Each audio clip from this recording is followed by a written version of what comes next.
Donc bonjour à toutes et tous. Je vous propose de démarrer. Donc je vais vous demander peut-être un peu d'imagination. Et donc vous êtes virtuellement à l'AMIA. Je voudrais juste en quelques mots introduire ce lieu. Donc l'AMIA a été créée en mars 2020, la Maison de l'intelligence artificielle. Donc c'est un lieu pour acculturer le public à ce qu'est l'intelligence artificielle avec une action prépondérante pour les scolaires et les élèves de collège en particulier. Nous proposons de découvrir et de comprendre les intelligences artificielles en illustrant des parcours par des supports pédagogiques, mais aussi des cas d'usage sous la forme de démonstrateurs. La mission de l'AMIA consiste également, et c'est un peu comme ça qu'on se réunit aujourd'hui, donc à organiser et à animer à destination toujours du public des conférences thématiques pour préfigurer comment l'intelligence artificielle peut et doit servir l'humain et son environnement. Donc, je me présente, je suis Paul Sgro, donc je suis directeur de la Maison de l'intelligence artificielle et je vous souhaite la bienvenue à cette première conférence de l'agenda 2021 qui est organisée en partenariat avec l'Institut Europia et dont je salue ici son président Marco Landi qui participe évidemment, et qui est organisé également en partenariat avec Pascal Lancelot de Lancelot Consulting, qui a beaucoup œuvré dans des délais assez contraints et je l'en remercie pour organiser cette conférence. Donc, cette conférence sur le thème du bâtiment responsable et intelligent va en fait se dérouler en 3 épisodes. Donc, une conférence sur trois thèmes, dont le deuxième est programmé pour le 20 avril à 17h30 et le dernier qui aura lieu le 11 mai à 17h30. Donc vous le devinez à la lecture des titres de chapitres de chacun de ces épisodes. L'idée est de proposer une couverture la plus complète possible sur la thématique du bâtiment intelligent et responsable et pas forcément pour un public averti. Donc on verra à l'issue du 3e épisode, sans vouloir déflorer les sujets, mais peut-être même qu'on trouvera une motivation pour lancer une expérimentation ici à l'AMIA, pour illustrer les propositions qui auront pu être faites tout au long de ce cycle de conférences. Alors, le thème du bâtiment intelligent, connecté, serviciel, responsable. Donc, pourquoi adresser ce thème dans le cadre de notre cycle de conférences. D'une part, parce que nous vivons dans une civilisation urbanisée, les conditions de vie dans les villes sont au cœur des réflexions et des missions publiques. Alors, on parle de territoire intelligent, on parle de ville intelligente, on parle de bâtiments intelligents, et on entend même des concepts émerger tels que la ville du quart d'heure, théorisée par Carlos Moreno. Donc l'actualité en France aussi, actuellement une discussion sur une loi climat et résilience est en cours, donc qui positionne un objectif de réduction de 40% des gaz à effet de serre d'ici 2030, donc par rapport à un référentiel de 1990. Et le bâtiment est à ce titre un enjeu, sinon un levier prioritaire, en devant conjuguer à la fois l'efficience énergétique, mais aussi une offre servicielle à visage humain. Donc l'intelligence artificielle impacte et va de plus en plus impacter la manière dont nous vivons, les produits ou les services auxquels nous accédons. Et il nous semblait donc que les données et l'intelligence artificielle sont un des moteurs, sinon le moteur pour adresser tous ces défis. Alors, l'épisode d'aujourd'hui va s'articuler en fait autour de 3 thèmes. Donc, le premier, essayer de trouver une définition d'un bâtiment intelligent. Donc, en quoi consiste un bâtiment intelligent.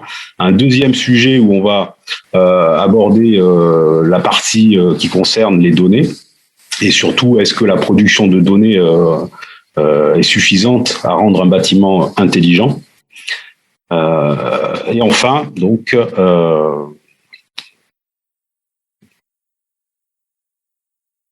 pardon, pour moi, 3e sujet,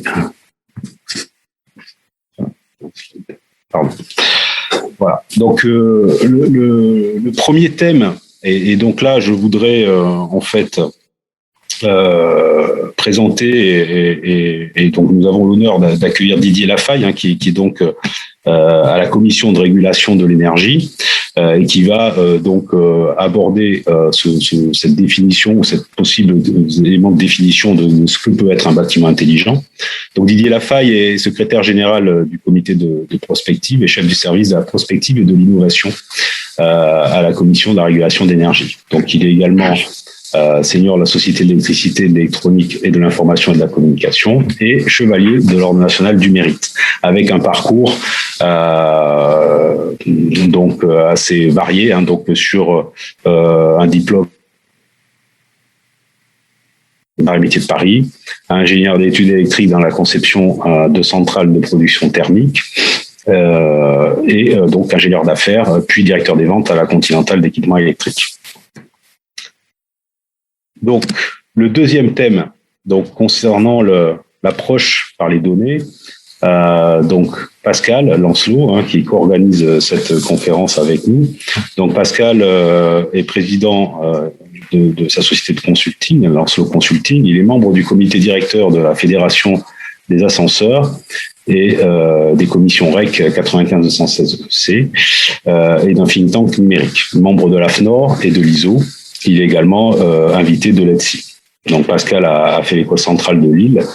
Il est diplômé de l'École nationale supérieure du pétrole et des moteurs de Lille et il a dans son parcours dirigé des activités de service de deux groupes d'ascenseurs mondiaux que sont Kone et Schindler.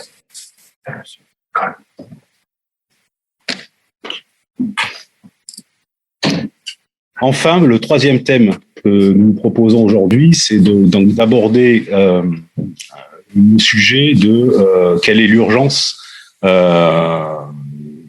rendre un bâtiment intelligent. Et donc par l'axe, effectivement, du sujet que j'évoquais en introduction, sur l'approche énergie et les réductions de gaz à effet de serre particulièrement. Donc nous aurons le plaisir d'accueillir Alexis Taufi, qui est directeur business développement chez Engie Solutions France et qui est diplômé de l'école des mines d'Alès. Alors, avant de terminer cette partie introductive, peut-être quelques infos pratiques sur le déroulé de la conférence. Donc, vous l'avez compris, en fait, cette conférence thématique se déroule en 3 épisodes, mais chaque épisode est un tout en soi. C'est-à-dire qu'on a bien des thématiques qui peuvent se comprendre avec un début et une fin. Mais évidemment, chaque épisode, et donc la conférence de cet après-midi est enregistrée, ce qui permettra de pouvoir disposer sur le site de la Maison d'intelligence artificielle donc des replays et qui permettra donc aux participants qui auraient raté un épisode de pouvoir accéder à cette conférence. Pendant la conférence, donc, vous pouvez utiliser le canal de discussion pour poser toute question correspondant aux différentes interventions. Donc, ce qui est prévu, c'est que chaque intervenant, entre chaque intervention, donc nous aurons à peu près 5 minutes de temps de respiration qui permettront de traiter les questions qui seraient posées sur le canal de discussion et à l'intervenant de répondre à ces questions.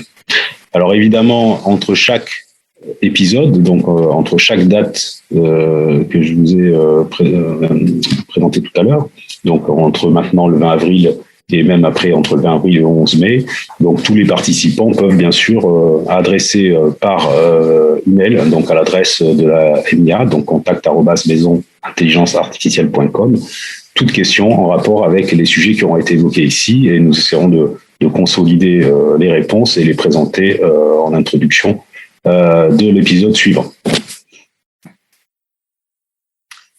Alors, je pense que sans plus attendre, nous pouvons passer à la première intervention. Donc, je à Didier. Ici. Bonjour. Est-ce que vous m'entendez bien? Oui, Didier, on t'entendait bien. Parle Parfait. Plus forte quand même. D'accord, je parle un peu plus fort. Donc, si vous voulez bien, je vais partager mon écran. Très bien. Est-ce que ça fonctionne? Très bien. Oui, Vous voyez l'écran? Donc c'est parfait. Je me mets en plein écran. Voilà. Là, je suis en plein écran. Oui. Est-ce que c'est bon pour vous? Bon, Parfait. tout d'abord, un grand merci pour m'avoir invité à participer à ce cycle de conférences. On m'a posé une question: comment définissez-vous aujourd'hui un bâtiment intelligent? Alors bien entendu, je vais vous donner une définition vue du régulateur national de l'énergie. Vous savez très bien que la commission de régulation de l'énergie, à laquelle je fais partie, régule aujourd'hui les réseaux d'électricité et les réseaux de gaz. Donc, quand on se positionne côté régulateur de l'énergie, comment on voit arriver ce nouveau bâtiment ou ce bâtiment intelligent ou ce qu'on appelle ce smart home? Alors, j'ai repris la définition que nous avons éditée. Pour tout vous dire, c'est moi qui l'ai pas inventé, mais qui ai essayé de trouver une définition sur ce qu'est le bâtiment intelligent.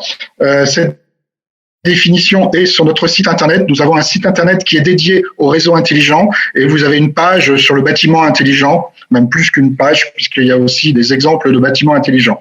Donc, j'ai repris exactement la définition que vous pouvez lire. Donc, un bâtiment à haute efficacité énergétique, mais un bâtiment qui évolue, un bâtiment où, bien entendu, il y a toujours une source d'énergie. Cette source d'énergie vient peut-être de l'extérieur du bâtiment pour alimenter les différents usages du bâtiment. Le bâtiment est consommateur, mais également, on va le voir, une source d'énergie qui peut être produite par le bâtiment pour alimenter les usages du bâtiment et voire des usages à l'extérieur du bâtiment.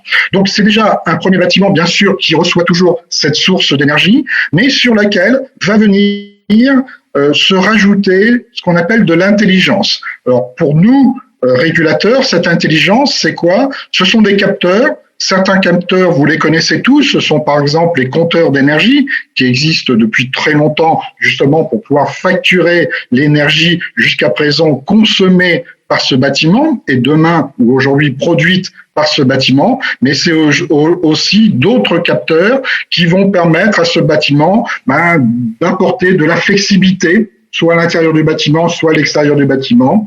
Donc, une série de capteurs, mais également des actionneurs. Je vais dire que c'est le premier niveau d'intelligence. Le deuxième niveau d'intelligence, c'est un niveau de communication. Il va bien falloir faire communiquer entre ces capteurs et ces actionneurs et faire communiquer ces capteurs et ces actionneurs avec des systèmes d'information qui seront, donc ça c'est mon troisième niveau, soit à l'intérieur du bâtiment, soit à l'extérieur du bâtiment. Et pour nous, pour la commission de régulation de l'énergie, qu'est-ce que c'est qu'un bâtiment intelligent? C'est un bâtiment sur lequel, en plus de la partie énergétique, on a rajouté donc cette intelligence, ces trois couches, capteur, actionneur, communication et information pour traiter ce bâtiment, ou ce bâtiment dans un ensemble, je dirais, de bâtiments. Donc voilà. Alors, je vous ai mis également quelques... j'ai extrait d'un document qui a été établi il y a quelques années par la CCI Nice Côte d'Azur dans le cadre de la création des écoquartiers à Nice, et pas uniquement des écoquartiers à Nice.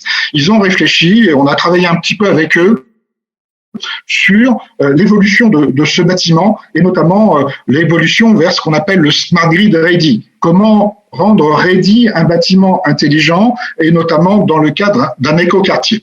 Si on regarde la première figure en haut à gauche, c'est le bâtiment historique où on avait l'énergie qui rentrait dans ce bâtiment. Donc la source d'énergie était bien à l'extérieur, elle était apportée par les réseaux, que ce soit un réseau d'électricité ou un réseau de gaz, mais elle était apportée par l'extérieur, ou un réseau de chaleur d'ailleurs, excusez-moi, à l'extérieur et à rentrer dans ce bâtiment. Donc, on avait une transmission d'énergie que je vais appeler monodirectionnelle. Donc, on avait uniquement une alimentation du bâtiment par une source d'énergie extérieure. Et maintenant, comme je viens de le dire, le bâtiment devient communicant. Donc, la CCI a défini 3 niveaux qui me plaisent très bien. Le premier niveau, c'est qu'il doit y avoir de l'information qui doit sortir de ce bâtiment. Là aussi, en matière historique, on avait un petit peu d'informations qui sortaient, notamment au niveau des compteurs. Alors cette information, elle ne sortait pas par voie numérique, puisque comme vous savez, les compteurs étaient relevés à pied, mais aujourd'hui, nous avons la chance d'avoir des compteurs numériques, que ce soit des compteurs d'électricité, des compteurs d'eau, des compteurs de gaz, et on a la possibilité d'aller chercher cette information qui est contenue dans le compteur pour la transmettre soit au gestionnaire de la source d'énergie, soit au gestionnaire de réseau, soit au fournisseur ou à d'autres acteurs, et bien entendu à l'utilisateur du bâtiment qui pourra gérer la consommation de ce bâtiment. Donc ça, c'est le premier niveau où on retrouve une transmission d'énergie monodirectionnelle et une transmission de données également monodirectionnelle, mais qui sort, cette fois-ci, les données sortent du bâtiment. Premier niveau.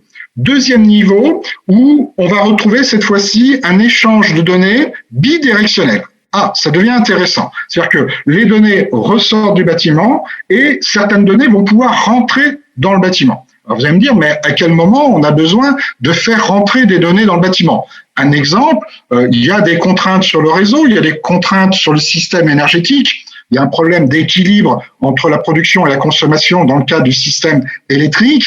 On peut penser que le gestionnaire de réseau va envoyer une information à l'utilisateur du bâtiment pour lui demander, par exemple, de baisser sa consommation, de déplacer ses usages pour pouvoir permettre d'équilibrer le système énergétique. Et ça a un intérêt pour le système, ça a un intérêt pour les réseaux, et d'ailleurs, ça peut être valorisé, ça peut apporter une rémunération à l'utilisateur de ce bâtiment.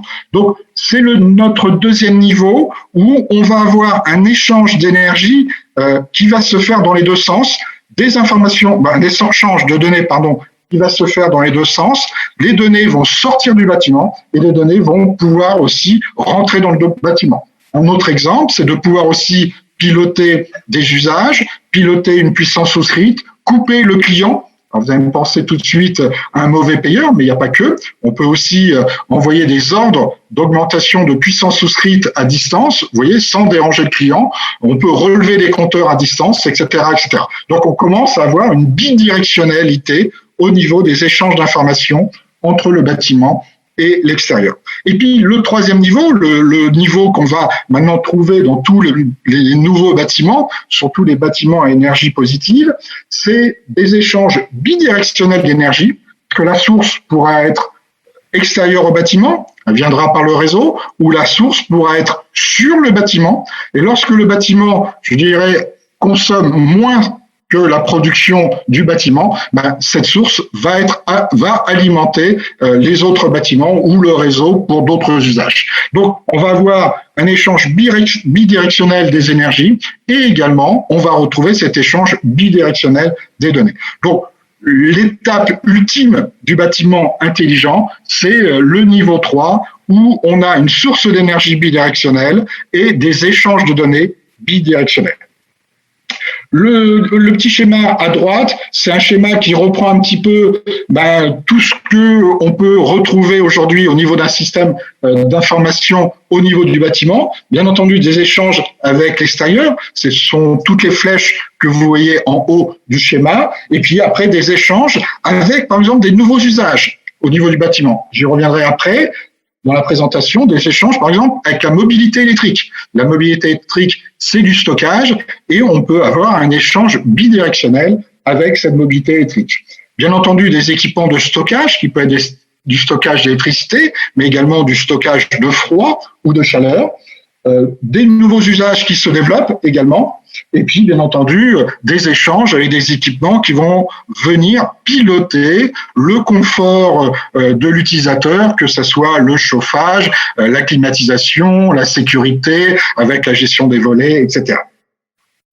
Donc on m'avait demandé de m'arrêter là pour répondre pendant 5 minutes si vous avez quelques questions avant de continuer la présentation. Donc, si vous avez des questions, je peux y répondre. Autrement, je continue.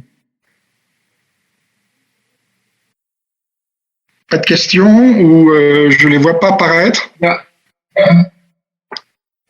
Et si... Attendez. Alors, il y a 2 questions. Alors, il faut que je regarde comment je les affiche. Je ne les vois pas, excusez-moi. Paul peut peut-être nous les reprendre, Didier. Oui, parce qu'autrement, je suis obligé d'arrêter le partage. Je vous écoute pour les questions. Tout d'abord, il y a une question concernant Linky et le niveau. La question, est-ce que Linky est un niveau 2 ou seulement un niveau 1? Et il y a une deuxième question. Est-ce que pour utiliser des panneaux volumiques, il faut un niveau 3? Excusez-moi, des panneaux photovoltaïques pour? Est-ce que c'est du niveau 3? Oui, bien entendu. Oui, tout à fait. Alors, ça fait l'objet justement de de mon slide suivant, c'est la bidirectionnalité des flux d'énergie et notamment, on parle de l'autoconsommation.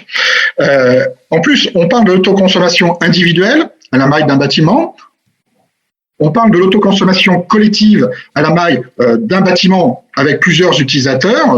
On parle d'autoconsommation étendue collective étendue lorsqu'on sort du bâtiment et on va chercher plusieurs bâtiments. Et puis on parle aussi aujourd'hui des communautés d'énergie renouvelable et des communautés d'énergie citoyenne. Donc oui, le photovoltaïque fait partie de l'autoconsommation de ce bâtiment de niveau 3 avec de la production au niveau du bâtiment qui va alimenter le bâtiment. Et si le bâtiment consomme, on va dire pas assez, mais c'est pas le bon terme, mais s'il y a plus de production que de consommation, ce qu'on appelle le surplus sortira du bâtiment, soit pour alimenter le réseau, pour alimenter d'autres usages, ou soit, dans le cas d'une opération d'autoconsommation collective, pouvoir alimenter d'autres bâtiments.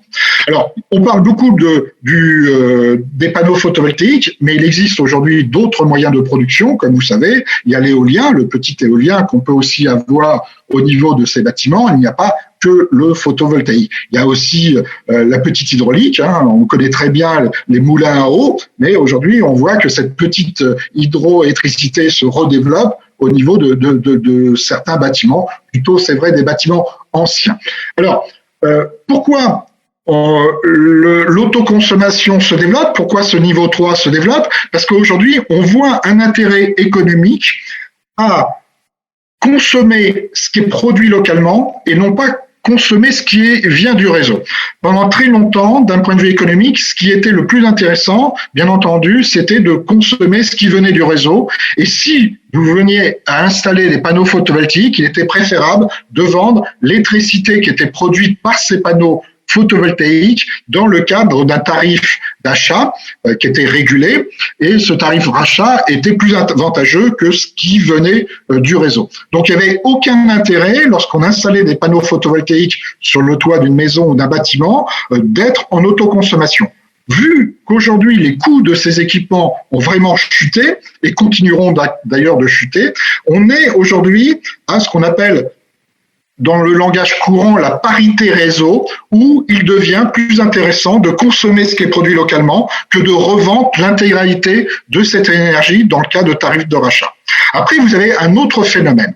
Il y a aussi le fait de favoriser ce qu'on appelle les circuits courts. Ça existe dans l'agroalimentaire où on va favoriser le petit producteur local, même s'il est un peu plus cher.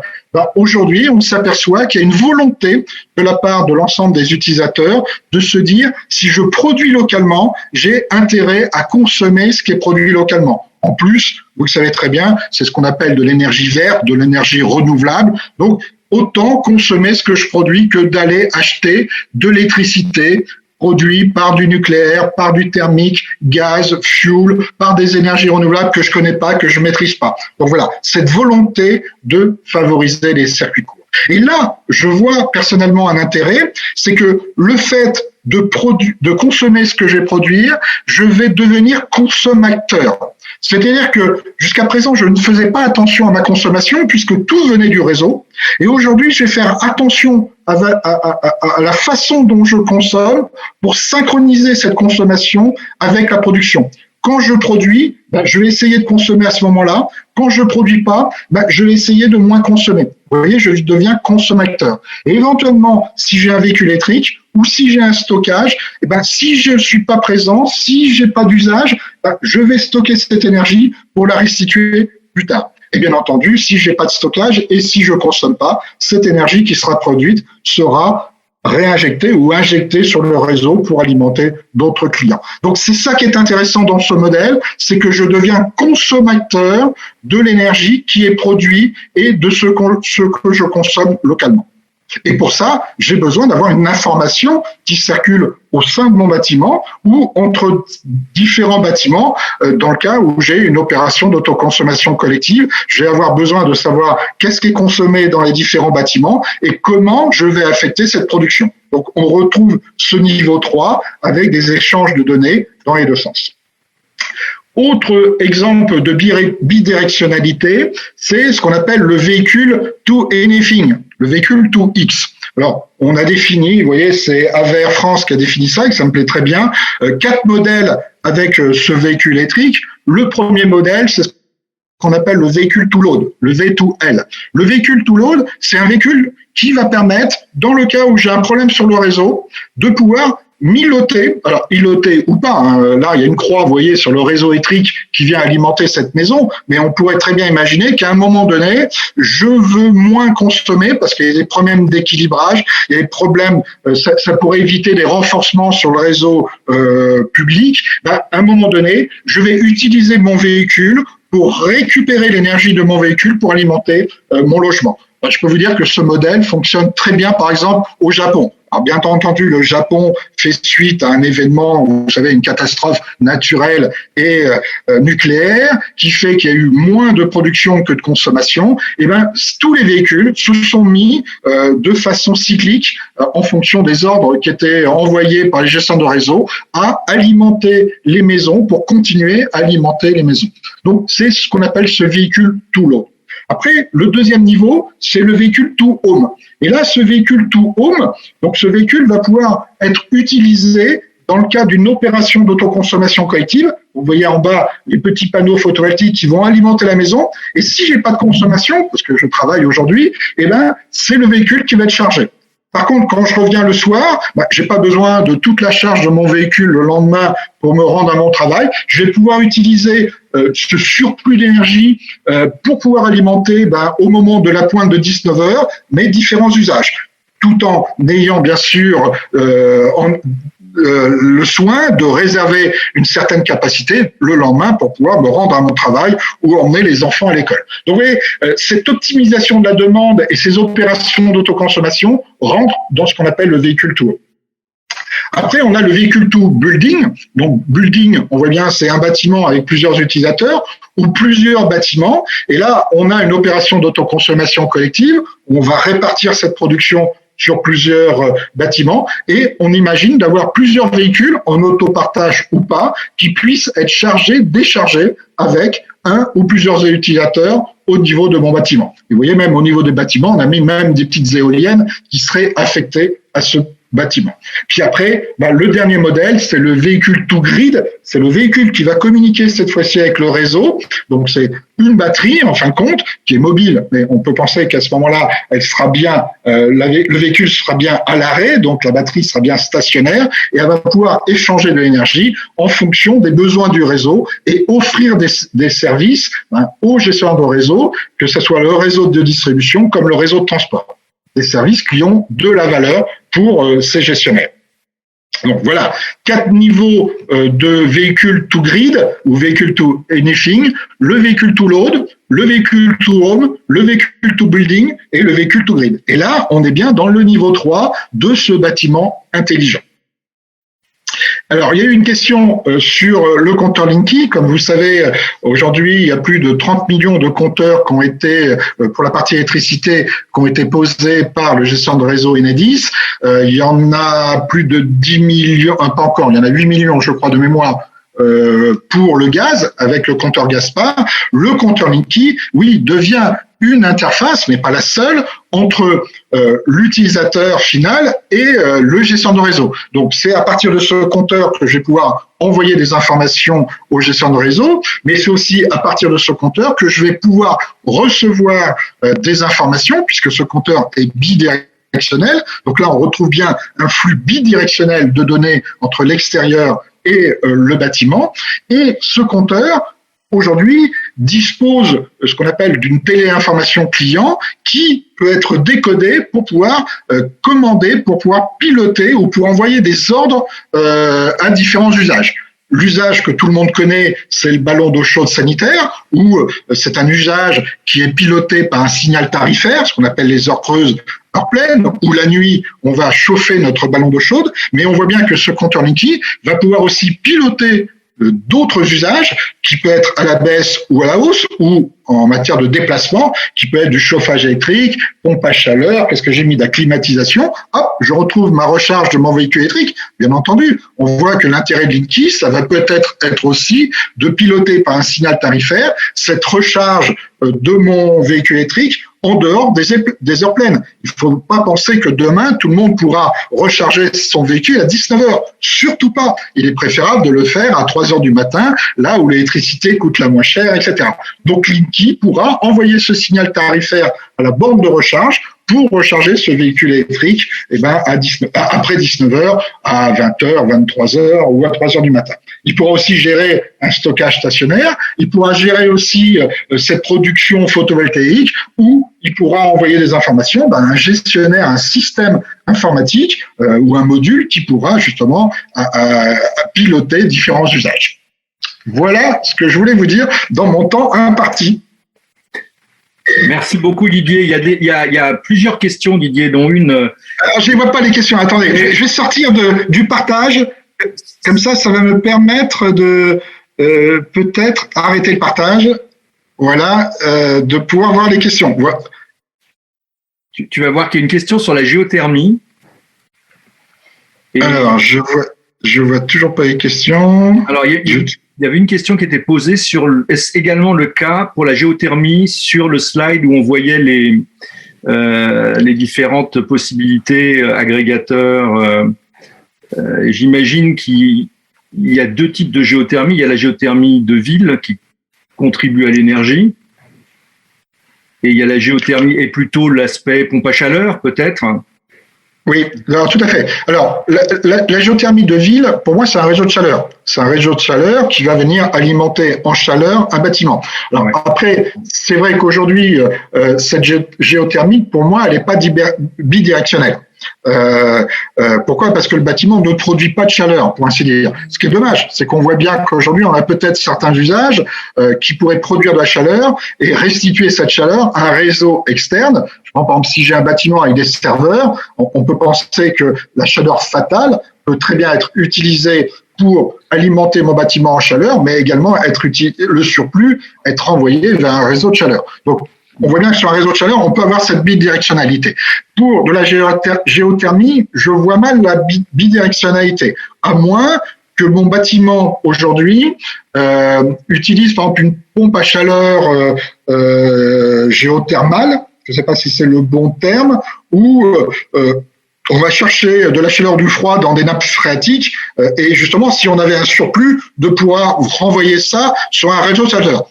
Après tout, pourquoi pas ? D'accord. Et deuxième question, je pense que c'était revenir sur le cas véhicule to home du Japon. Alors, le véhicule to home, moi ce cas m'a vraiment impressionné. Alors, je sors de l'incident nucléaire, etc. Aujourd'hui, vous allez dans un hôpital. Il nous avait montré, il y avait une grande banderole qui était écrite en japonais, et on avait invité l'ambassade du Japon en France lors d'un colloque, et il nous avait expliqué ce qui était écrit sur la banderole. Et il y avait des prises électriques dans le parking de la clinique, et c'était écrit « Votre voiture peut sauver une vie ». Dites-vous bien que on demandait en fin de compte aux personnes qui arrivaient avec leur véhicule électrique de se brancher, non pas de se brancher au niveau du parking pour pouvoir recharger la batterie, mais dans le cas où il y aurait un défaut sur le système électrique, où il y aurait une défaillance, le temps que les groupes de secours démarrent, ça permettait aux véhicules de délivrer de l'énergie à la clinique pour continuer à faire fonctionner la clinique le temps que les groupes électrogènes de secours fonctionnent. Ce qu'il nous disait, le retour d'expérience, c'est que quelqu'un qui venait voir de la famille, un ami, sa femme qui était en train d'accoucher, etc., systématiquement raccordait son véhicule quand il était garé dans le parking sur cette borne, parce qu'il se disait, grâce à ma voiture, je vais peut-être sauver une vie. Je trouvais ça extraordinaire. Je ne sais pas si en France, ce système fonctionnerait, si chacun serait prêt à utiliser son propre véhicule pour pouvoir sauver une vie. Mais la banderole était explicite, quoi. Alors, elle était en rouge, écrit en gros, etc. Mais les gens le faisaient, vous voyez. Donc, je trouvais le modèle relativement intéressant d'avoir ce véhicule qui vient en secours d'un bâtiment, tout ça pour sauver une vie. Mais c'est surtout pour alimenter les différents usages du bâtiment, etc. Voilà. Bien. Donc, il n'y a pas d'autres questions à ce stade.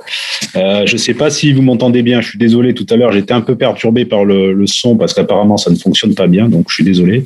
Nous pouvons passer au sujet au thème suivant. Pascal, si tu veux bien. Bon, très bien. À moi de partager. Merci beaucoup, Didier. En tout cas, c'était très clair et très instructif.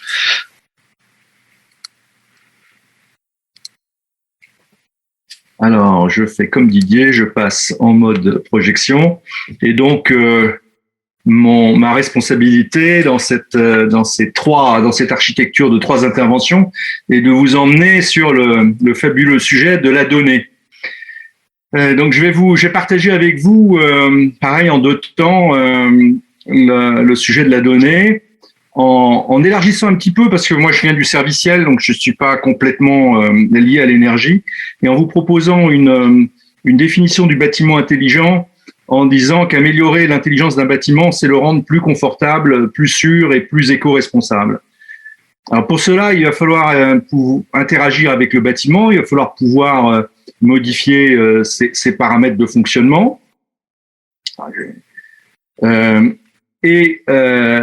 Il faut pouvoir écouter ses alarmes, il faut pouvoir enclencher des actions. Et à la base de toutes ces interactions, on a d'un côté la donnée, et puis de l'autre, on a l'utilisateur et ses attentes. Pour être réaliste, au milieu, on a un superviseur qui pilote le bâtiment. Cette donnée, il faut aller la capter. Or, il y a bien longtemps que les bâtiments sont équipés de capteurs. Dès le départ, on avait des capteurs pour surveiller que le bâtiment vieillissait correctement et on surveillait la sécurité. Donc, puis on a acquis les données dans la durée. Ça permettait de détecter les évolutions. Une évolution est le signe que quelque chose se passe, en général que ça se dégrade. Et puis, il y a plus de 50 ans qu'on finalement télémoniteur les équipements techniques du bâtiment. Cette donnée, on l'achemine vers la salle de pilotage. On fait ça en filaire. Ça existe depuis longtemps, au moins depuis 50 ans. On a des données qui permettent d'observer le bâtiment. La salle de supervision, ça devient le centre de pilotage du bâtiment. L'interface homme-machine est assurée par un logiciel de supervision. Donc, on a une assistance informatique. Et la manière dont le bâtiment va être exploité permet de le rendre effectivement plus confortable, plus sûr, plus éco-responsable.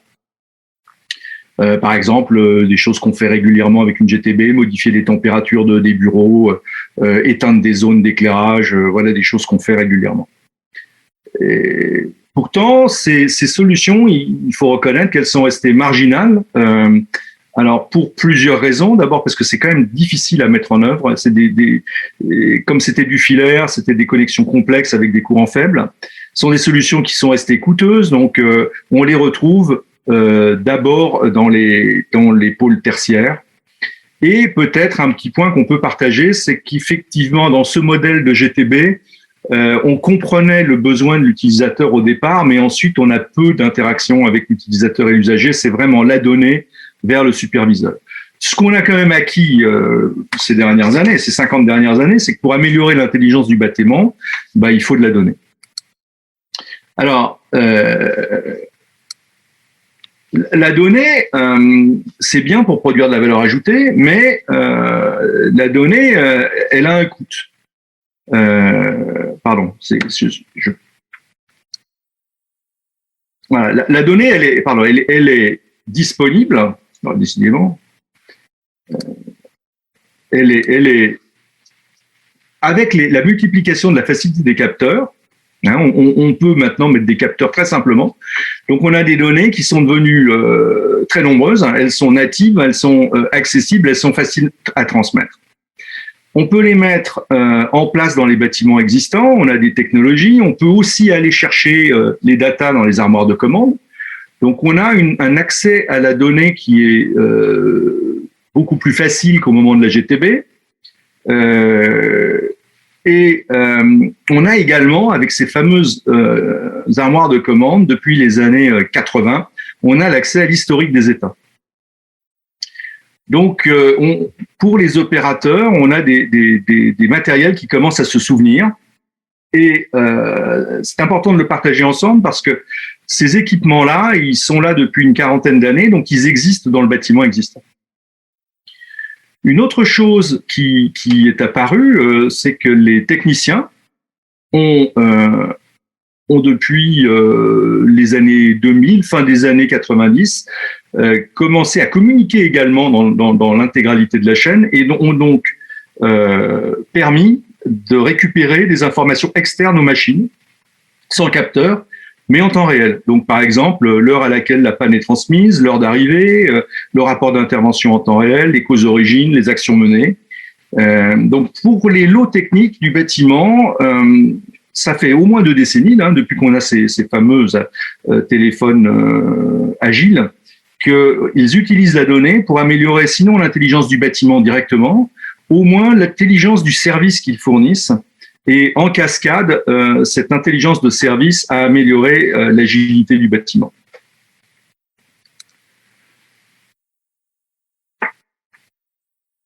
Ce qui est intéressant, c'est que dans le principe, la disponibilité s'applique maintenant à tout le bâtiment. Il est plus facile d'installer des capteurs. Le bâtiment peut donc prétendre devenir à être plus confortable, plus sûr, plus éco-responsable. Mais il y a un élément qu'il faut garder en tête, c'est que cette donnée, elle a un coût. Et elle a un coût qui est loin d'être négligeable parce que il s'agit d'équiper en particulier quand il s'agit d'équiper les matériels existants, il faut mettre des systèmes de captage de la donnée, il faut la caractériser, la filtrer, la raffiner. C'est finalement comme une production de pétrole. Hein. Et ce coût, la question qui se pose, c'est comment je vais faire un retour sur investissement. Et le premier retour sur investissement pour les prestataires des équipements techniques, ça a été d'améliorer leurs prestations de service. Donc, ça a été de travailler sur maintenance, réparation, activité, suivi d'intervention, amélioration du service presté. Donc, cette problématique d'améliorer mon service, elle a une conséquence, c'est qu'elle porte sur l'intégralité des équipements. Ça n'est pas que le bâtiment neuf.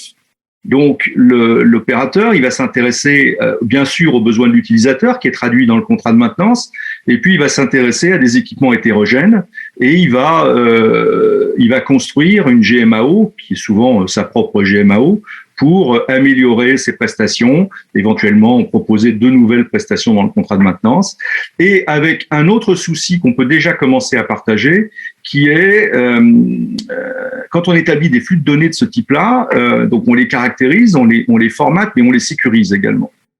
Et ce faisant, les solutions sont le plus souvent spécifiques. Et cette spécificité fait que les données sont difficilement interchangeables. Par exemple, un sujet qui est assez simple à attraper, c'est que la définition d'un taux de panne, c'est propre à une entreprise. Les entreprises ne comptent pas exactement la panne de la même façon. Est-ce qu'on prend en compte toute intervention d'un technicien ou est-ce qu'on prend seulement le cas où le matériel était en panne à l'arrivée du technicien? Comment on définit un faux appel? Donc, chaque entreprise a sa propre définition qui fait que la donnée appelée taux de panne n'est pas exactement comparable et n'est pas utilisable à l'identique par une autre entreprise. En conséquence, c'est que les opérateurs ont développé des solutions performantes adressant la totalité du parc installé, en focalisant leur développement sur leur capacité à améliorer les prestations dues. Et cette complexité réelle à laquelle ils ont fait face a amené des fonctionnements, soyons réalistes, des fonctionnements en silo. Et ces silos sont difficilement interconnectés. Ils sont interconnectables, mais c'est difficilement interconnecté. Ce qui a changé avec l'Internet des objets, c'est que on est face à d'énormes volumes de données. Et de nouvelles offres apparaissent et on voit qu'elles viennent en complément de l'approche GTB. La première offre qui apparaît dans le monde de cette surabondance de données, c'est une multiplication de l'information. On utilise l'information pour produire des rapports dans tous les sens et pratiquement une question, un rapport avec une mise en forme sophistiquée et une pléthore de visuels. Ces offres, elles s'adressent de plus en plus largement au public. Ça dépasse le client opérant le bâtiment. Ce volet information, il est fait pour apporter une aide à la décision.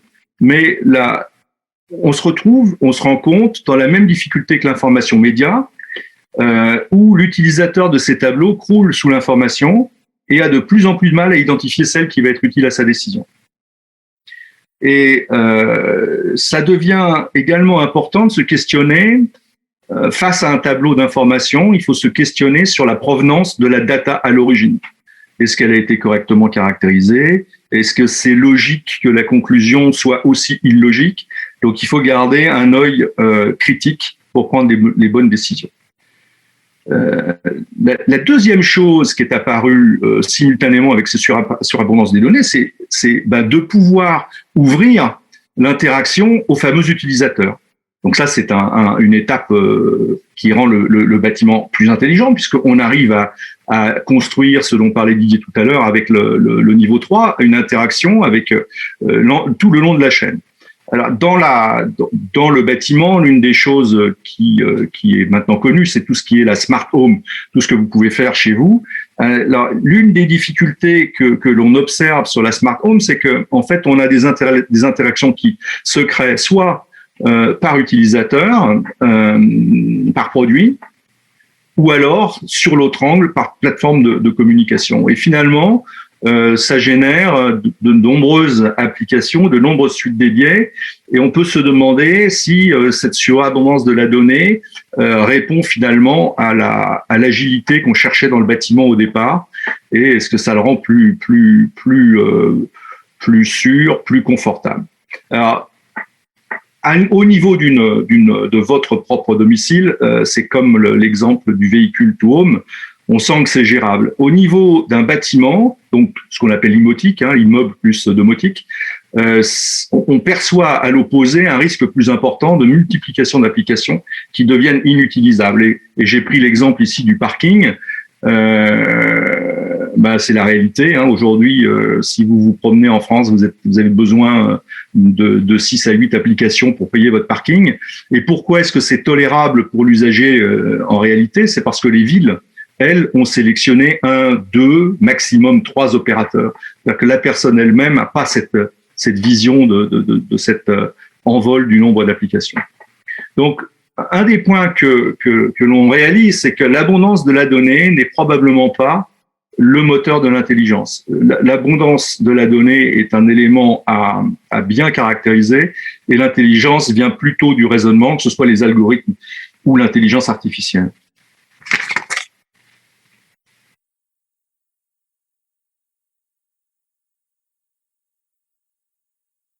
Donc, pour reprendre ce qu'on vient de partager, le bâtiment intelligent, il va être plus confortable, plus sûr, plus éco-responsable. Pour y arriver, il n'y a aucun doute que la donnée est nécessaire. On a bien vu que l'amélioration des prestations de services, de la maintenance technique, contribue à l'intelligence du bâtiment, que les technologies modernes permettent d'adresser l'intégralité du parc installé, certes à des niveaux différents, mais aucun bâtiment n'est destiné à mourir idiot. Par contre, il y a une complexité réelle, et cette complexité réelle, elle amène des silos. Et face à ces silos, face à cette complexité, ce sont bien les rationnels appliqués qui doivent être développés, qu'il s'agisse d'algorithmes déterministes, d'algorithmes des équations, ou d'intelligence artificielle qui sont qui sont à établir. Voilà, est-ce qu'il y a des questions dans le chat ou est-ce que je poursuis? Alors, pour l'instant, Pascal, pas de questions dans le chat. Par contre, moi, j'en ai une. J'espère qu'elle sera pas piège. Mais en fait, j'ai une question, c'est à qui appartiennent les données qui sont produites au sein d'un bâtiment? À partir du moment où, quand on investit dans un bâtiment, on achète différents équipements. Parce que là, tu évoques le problème de silotage, ça veut dire que qui prend la décision de partager ou pas? Je ne sais pas s'il y a un sujet autour de ça, peut-être. C'est un vrai thème, Paul. Alors, les ascensoristes ont beaucoup travaillé dessus sur leur propre sujet. La difficulté, c'est que la donnée est rarement... La donnée, ça recouvre plusieurs statuts. Il y a de la donnée, il y a de l'information. À partir du moment où on la travaille, elle devient information. Quand on crée de l'information, on crée de la valeur ajoutée et du savoir-faire et donc de la propriété intellectuelle. Mais il me semble que le maître mot de la problématique aujourd'hui de la donnée dans le bâtiment, c'est la sécurité. Ça va être un des sujets que je reprends dans la deuxième partie. Partager la donnée, finalement, je pense que ça devient une évidence parce que faire pulluler la donnée de cette façon-là, c'est contre-productif. Par contre, partager la donnée, il faut pas être naïf et il faut faire très attention aux conséquences de sécurité que cette donnée porte en elle. Okay. Merci. On va le retrouver sur, je crois, mon avant-dernière slide aujourd'hui. Donc, je pourrais revenir dessus. Si tu veux bien, peut-être une autre question. Oui. D'Alexis. Donc, tu évoquais que les villes choisissent 2 ou 3 opérateurs pour les parkings. Pourquoi les villes ne pourraient-elles pas exiger l'interopérabilité des systèmes de manière à faciliter la vie des usagers? Bon, on est peut-être dans le même genre de... C'est une excellente question. Je pense que les systèmes ne sont pas interopérables parce qu'ils ont été construits de façon justement non interopérable. Alors, c'est pas tout à fait vrai puisque, par exemple, il y a des parkings qui fonctionnent avec OpenGo, mais enfin, malgré tout, sur le même endroit, on peut utiliser 2 plateformes. C'est pas de l'interopérabilité. Vous avez le choix d'utiliser soit Pay by Phone ou OpenGo parce que la ville a donné les 2 accès. Je pense que dans le bâtiment, c'est un énorme challenge. J'ai vu, moi, fleurir les applications de conciergerie, j'ai vu fleurir les applications d'accès, et toutes ces applications ne sont pas interopérables. Et ça veut dire que pour l'utilisateur, il faut qu'il ait une app par endroit où il visite. C'est l'un des grands problèmes. Il y a un autre aspect pour le bâtiment, c'est si on mesure 35 fois la température d'une pièce, on a 35 informations, laquelle est la bonne. C'est pas parce qu'on a mesuré 35 fois avec 35 capteurs différents qu'on a caractérisé la donnée. On va y revenir un peu plus loin, mais c'est une bonne question d'Alexis, puisque moi j'ai aussi pu observer que des mairies changent de prestataire après un appel d'offres et les 2 systèmes sont effectivement non interopérables. Quand vous passez de Pay by Phone à Flowbird, eh ben, il faut complètement changer et réinscrire l'intégralité de vos données dans l'environnement de Flowbird.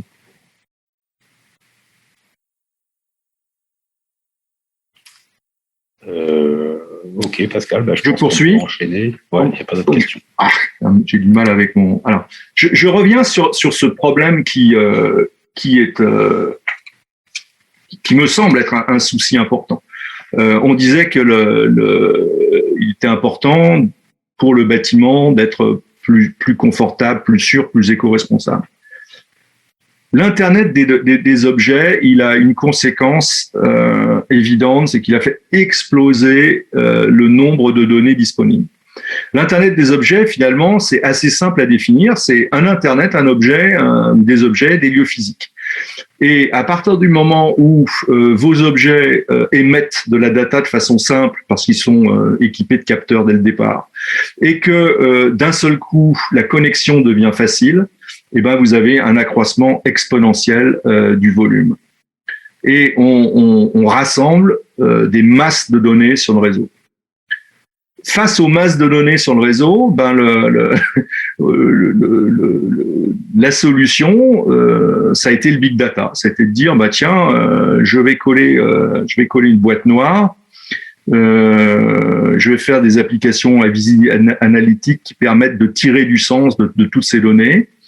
Et avec un raccourci fréquent qui au départ semble avoir du sens, c'est dire si j'ai des masses de données, ben j'ai des nouvelles connaissances et de ces connaissances, je vais tirer des formes de savoir.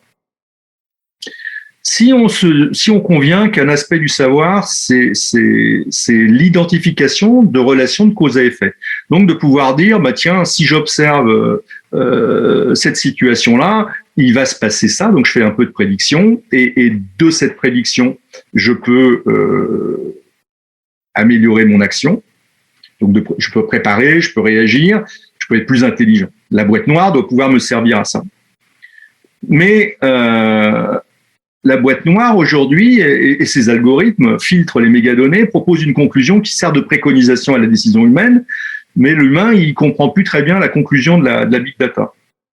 D'une certaine façon, la big data, c'est la petite Delphes. Hein, donc, on a un oracle et la question qui reste, c'est de savoir si on croit ou non dans l'oracle.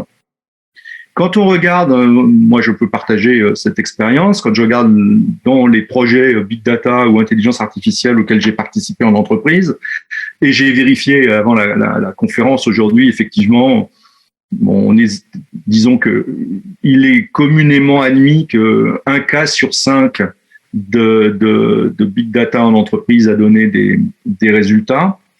Quand je dis des résultats, ça veut dire des conséquences actionnables. Les projets, ils donnent des résultats, mais au bout du compte, ne donnent pas un savoir actionnable. On se rend compte qu'on a un problème. Alors, ce big data, il fait pas d'erreur. Il est juste pas plus précis que l'utilisateur, et donc on abandonne le projet. Quand on regarde la raison pour laquelle ça arrive, dans 95% des cas, c'est parce que la donnée est mal caractérisée. Et là, le big data, il peut pas grand-chose face à une donnée mal caractérisée. Empiler de la donnée, ça n'est pas nécessairement une aide pour la machine. Donc, le premier paradoxe de ce débordement de données et qui est assez factuel sur tous les projets d'intelligence artificielle et de big data, c'est que sans données caractérisées, on va pas très loin, et comme on les caractérise pas beaucoup, ben mon saut de données brutes n'implique pas encore, à ce jour en tout cas, de nouveaux savoirs.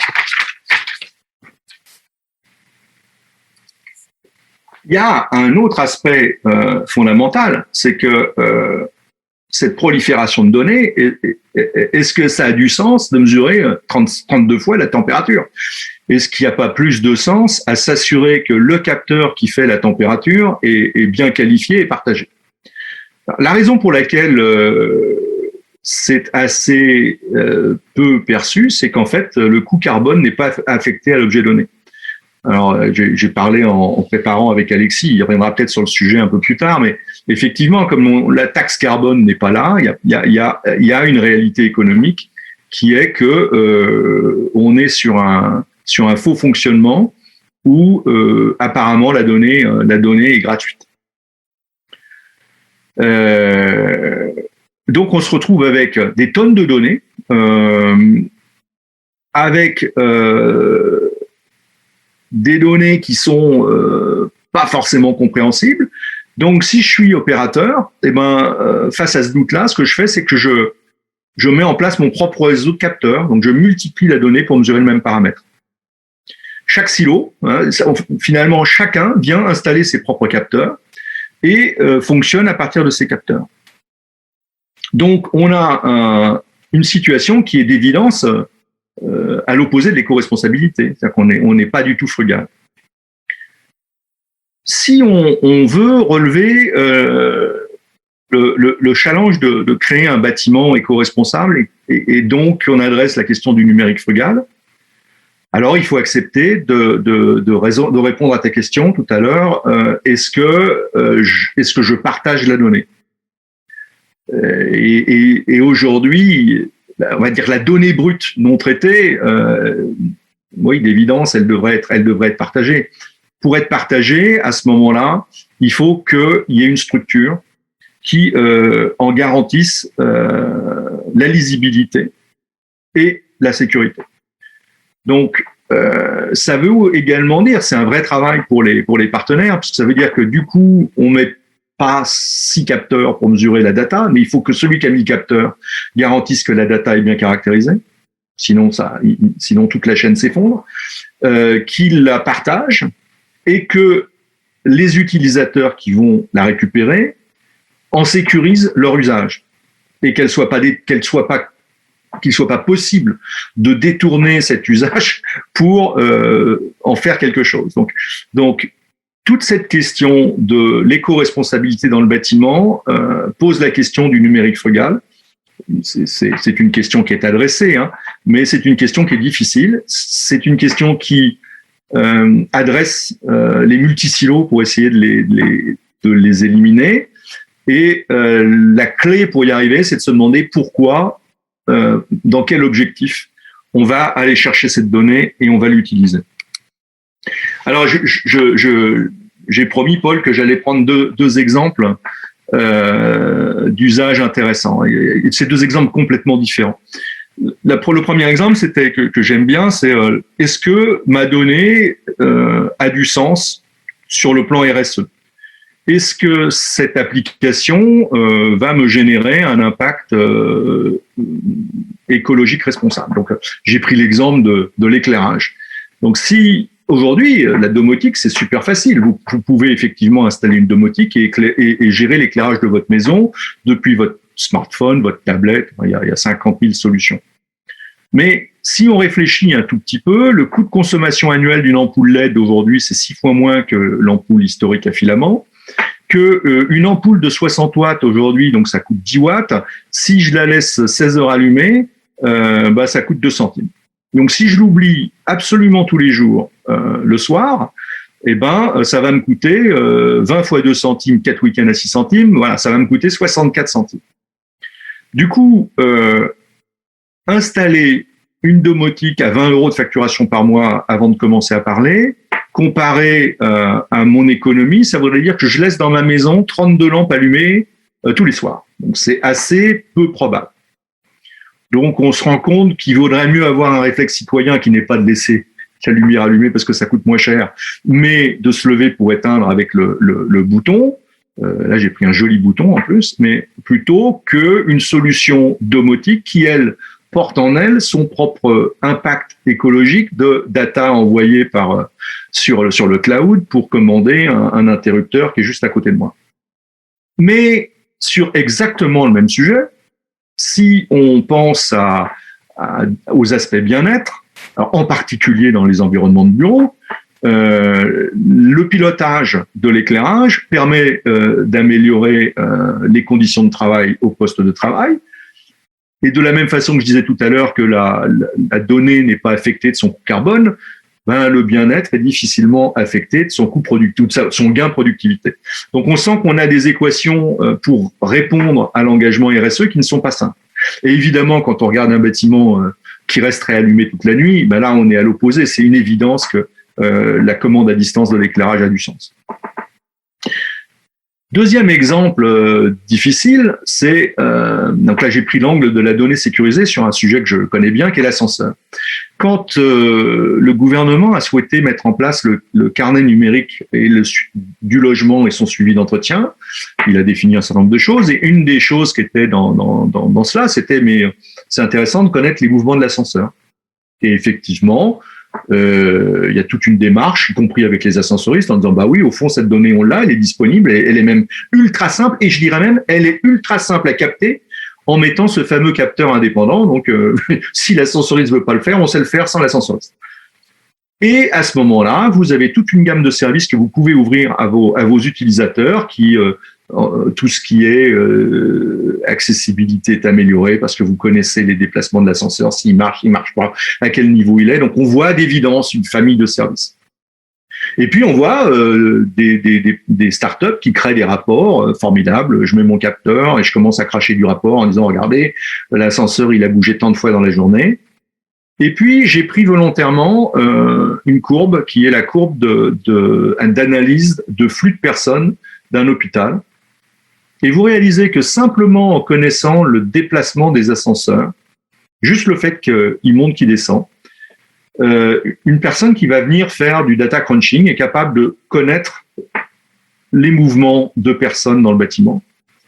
Et quasiment aussitôt, vous êtes capable de remodéliser le business model de l'hôtelier. Donc, si vous êtes le concurrent de l'hôtel, si le carnet numérique du logement a cette information disponible, eh ben, il n'est pas difficile d'aller chercher cette information pour détourner l'usage et faire un usage non prévu, à tout le moins non prévu, de la data. Et on retrouve la question que Paul posait tout à l'heure, qui est propriétaire de cette data à l'origine, et est-ce que le client qui a installé les ascenseurs, n'importe quel groupe hôtelier, est tout à fait d'accord pour que son concurrent soit capable de remonter son business model parce que quelqu'un a laissé sortir la data des mouvements de l'ascenseur sur le réseau.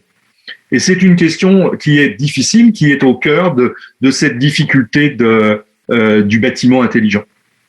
On en a des tentatives de normalisation sur les données, mais je pense que le seul moyen de s'en assurer, c'est de partir du cas d'usage, de réfléchir ensemble au cas d'usage et de s'assurer que la donnée, dans son mode d'utilisation et son mode de sécurisation, ne va pas provoquer d'effets indésirables.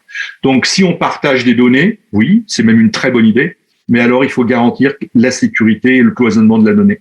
C'est d'ailleurs assez cohérent avec ce que je disais tout à l'heure. Le pire, c'est la multiplication des données parce que les gens qui viennent mettre des capteurs, ils n'ont pas forcément tous la compréhension de ça. Donc, les rapports que je vois sortir sur Internet sur des mouvements d'ascenseurs dans des bâtiments, ça peut être effectivement utilisé de façon différente. Donc, pour conclure, la donnée, c'est quand même super parce que on a réalisé avant Internet des objets que la donnée était nécessaire au bâtiment intelligent, qu'il fallait adresser l'ensemble du parc bâti, et aujourd'hui on peut le faire avec l'Internet des objets. Donc ça c'est super. On peut utiliser les données des équipements pour améliorer la prestation des usagers. On a vu avec l'exemple de l'éclairage que on peut donner la main à l'usager. Donc, on peut effectivement avoir cette chaîne depuis la donnée jusqu'à l'utilisateur et l'interaction. Par contre, on ne peut pas cacher la complexité de la mise en œuvre et la réelle difficulté du fonctionnement et du risque de l'échange de la donnée. Donc, on a à la fois un risque d'overflow de data, mais aussi un risque de submersion d'applications, et si on partage des données, alors il faut en maîtriser la sécurité. Donc un challenge passionnant pour le bâtiment intelligent. En conclusion, pour moi, oui, la donnée, elle est nécessaire. Il faut absolument avoir la donnée si on n'a pas d'intelligence, et il faut tous ensemble répondre à pourquoi faire. Il faut garder une volonté de démarche numérique frugale. J'ai sorti un manifeste sur le numérique il y a une année maintenant, et j'ai vu sur ces 12 mois les entreprises changer. C'est-à-dire qu'aujourd'hui, quand on parle ensemble sur des projets de bâtiments, on a souvent des partenaires qui veulent garder la donnée locale, c'est-à-dire traiter la donnée au plus proche de sa source et non pas l'envoyer dans le cloud. Donc, on a compris qu'il y avait un besoin de frugalité. Je pense que c'est intéressant de partager avec la salle. Je pense que c'est bien de partir de cas d'usage finalement assez précis parce que chaque bâtiment est différent. On a vu tout à l'heure Didier nous parler de véhicule to home, véhicule to building, le cas de l'hôpital. On a des cas d'usage qui sont compréhensibles et donc différents. Et dans ce cas-là, on peut construire un petit pas. Construire une interaction avec la voiture dans l'hôpital, c'est une possibilité plus facile à faire que la construire absolument partout. Pour ça, il faut fédérer, alors pas nécessairement fédérer mondialement, il faut fédérer par projet pour des silotés. Et je pense pour moi que ça peut être une ambition magnifique pour la maison de l'intelligence artificielle, c'est d'illustrer au cas par cas, dès demain, le bâtiment plus confortable, plus sûr et plus éco-responsable. Voilà ma vision de la donnée. Merci Pascal. Alors tout à l'heure, on avait une question un peu plus en avant dans ton intervention qui concerne en fait les problématiques d'interopérabilité. Et du coup, quelles seraient les solutions pour justement pouvoir partager ces données? Enfin, comment on peut arriver à ça? C'est-à-dire, je sais pas, la contrainte, c'est-à-dire la régulation. Alors, il y a moyens pour éviter donc à la fois la multiplication des applications et du coup la difficulté à exploiter ces données justement. Donc comment on peut arriver à une logique d'interopérabilité de manière... Il y a un côté pragmatique sur l'interopérabilité sur un bâtiment, sur un cas précis, un cas d'usage. Il faut à ce moment-là identifier les données qu'on souhaite partager et les rendre interopérables. Techniquement, c'est cette solution du Building Operating System avec une sécurisation des flux de data, et c'est le plus souvent de l'API, c'est-à-dire que le prestataire va rendre ces données intelligibles à l'ensemble des participants en disant ben voilà, on convient que par exemple celui qui a équipé les bureaux dit ben moi j'ai la mesure de la température dans le bureau, c'est pas la peine que vous mettiez tous un capteur. Cette température dans le bureau, elle est disponible sur le concentrateur sous ce format-là, et c'est faisable. Après, idéalement, c'est un travail qui est en cours, mais il y a une telle vague submersion de data que c'est difficile.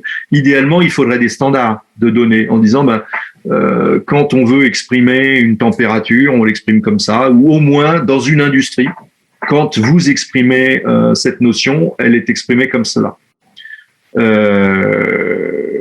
Et puis, évidemment, il y aurait quelque chose qui serait formidable, c'est que on réfrène cette avalanche de données, parce que il y a une certaine forme d'irresponsabilité à avoir ces tonnes de données non caractérisées.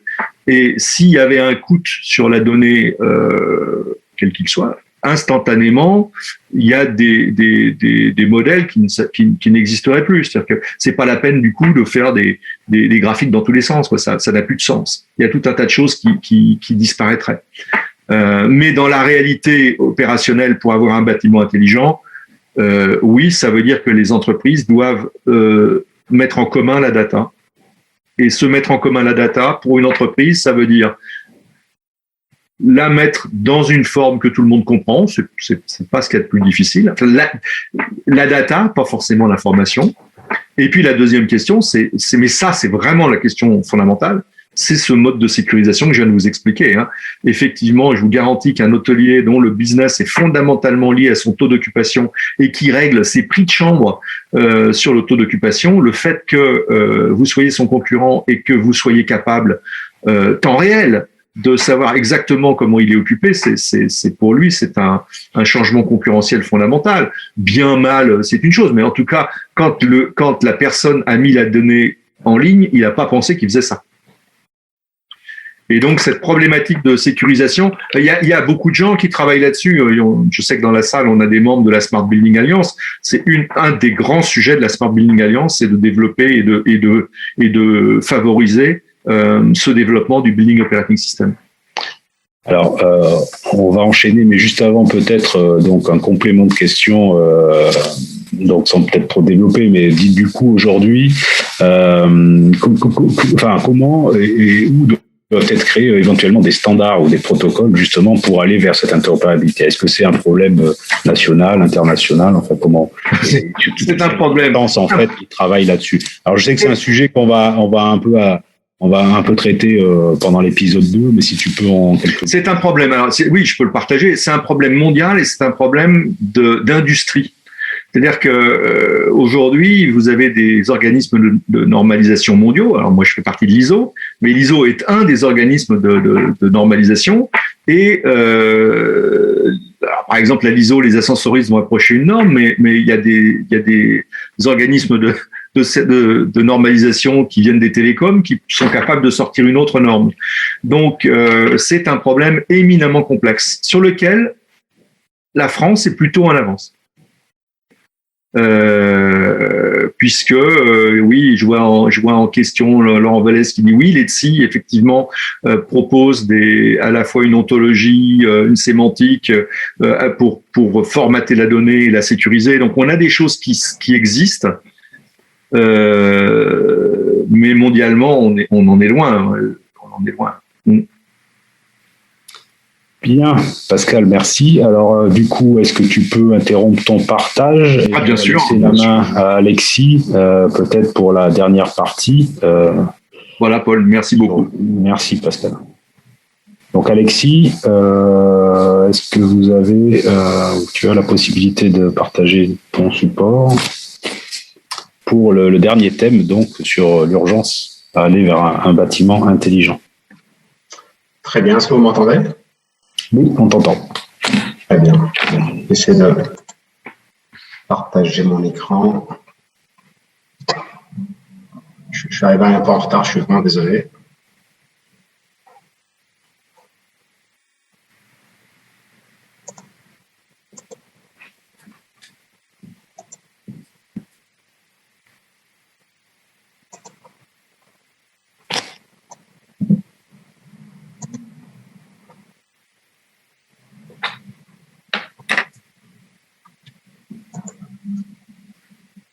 J'ai une petite difficulté pour partager mon écran. J'ai besoin d'un peu d'aide. Écoute, tu as un bandeau déroulant normalement au bas de ta fenêtre, enfin de ton écran, avec un bouton vert écran partagé. Ouais. Est-ce que tu le vois? Très bien. Voilà. Donc en cliquant dessus, normalement, tu dois avoir le moyen de sélectionner le document que tu veux. Est-ce que vous voyez mon écran? C'est génial. Ça Très marche. bien. Merci. Alors on y va. Donc là, je suis dans cette thématique. Bon, j'ai deux phases dans cette présentation. Une, on va revenir sur un peu cette évangélisation, sur pourquoi on fait tout ça finalement. Donc ça va consister à refaire une piqûre de rappel sur la problématique du réchauffement climatique. Et puis dans un second temps, on va parler, je dirais, de cette notion de cette urgence à améliorer l'intelligence du bâtiment au travers de la réglementation et notamment du décret tertiaire. Alors, on revient sur cette problématique qui est l'urgence climatique. Alexis, passe en mode présentation, ce sera mieux pour voir sur la petite télé en bas. Ou le petit écran, là. Oui, tout en bas, il y a dans la barre grise. J'essaye. Parce que là, en fait, en passant. Bon, si je fais ça, par exemple. Voilà, c'est ça.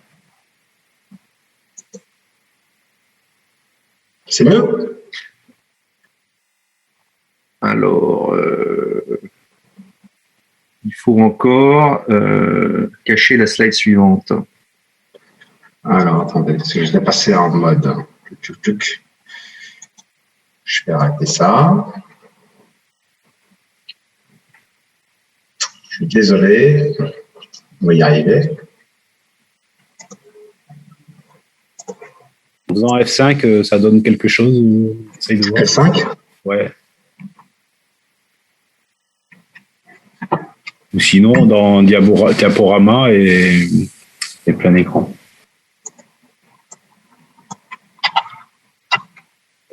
Alors, si je passe mon diaporama plein écran. C'est la fonction tout là-haut. Ouais. Voilà. C'est mieux ou pas? Oui, alors en fait, on a un mode d'affichage avec Ah, c'est peut-être pas un mètre d'affichage, mais bon. Ça... Ouais.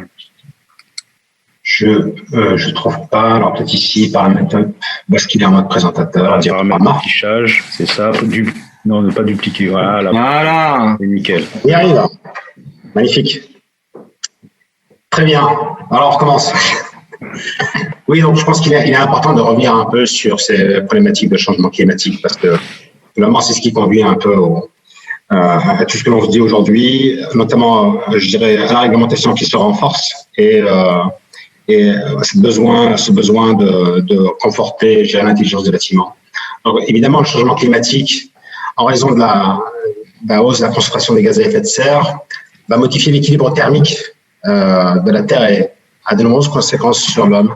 Et en fait, c'est cet équilibre thermique, et je pense qu'on n'en a pas suffisamment parlé, parce que l'équilibre thermique, il faut considérer que finalement, quand on parle d'un réchauffement climatique de 1 à 2 degrés, eh bien, c'est une moyenne mondiale. Et ce n'est pas, je dirais, homogène partout sur Terre. Si on prend l'exemple de la calotte glaciaire, si on prend le pôle Nord et le pôle Sud, eux vont connaître des réchauffements climatiques qui vont dépasser les 10 degrés. On parle sur l'Antarctique de près de 16 degrés d'élévation de température à l'horizon 2100. Donc, qui dit 16 degrés dit une fonte totale des glaciers. Et qui dit fonte totale des glaciers, c'est une hausse du niveau de la mer qui pourrait monter sur certains secteurs jusqu'à 9 mètres. Et donc, 9 mètres, vous imaginez bien qu'il y a des îles complètes qui vont disparaître, des côtes entières. La Camargue pourrait disparaître, par exemple. Les Pays-Bas pourraient disparaître aussi. Donc, qu'est-ce que ça représente pour l'homme? Donc, ça représente des hausses de température maximales qui vont se traduire par des périodes caniculaires, comme on a pu le vivre en 2003, mais aussi sur d'autres périodes. Et là, on le rencontre et on voit qu'il y a de plus en plus de jours caniculaires. On rappelle que les canicules, c'est lorsque la température ne descend pas en dessous de 25 degrés la nuit. D'accord?